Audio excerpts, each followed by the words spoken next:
Hi everybody. I'm going to go over just the basics of if you're going to try starting to knit with circular needles. They can be a little intimidating, but you can use circular needles if you're knitting in the round.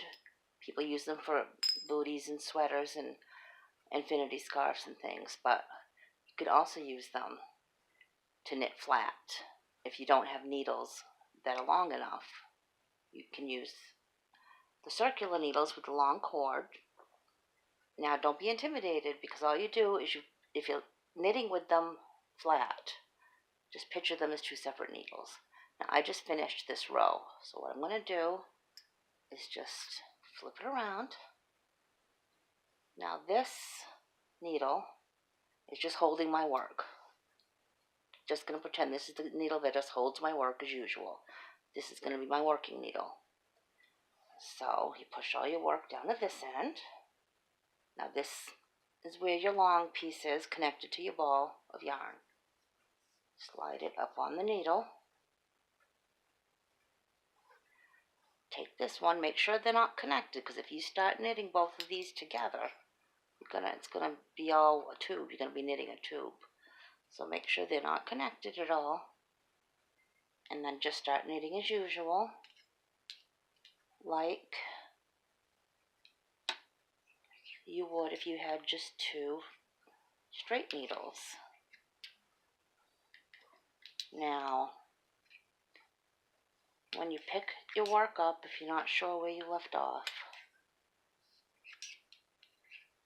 if your work has already been in the middle here like this part, the long part's going to be in this hand now, your right hand, if you're right-handed. If your work is, you finish the row and it's all flat, this long piece is going to be in your left hand. So if it's already together,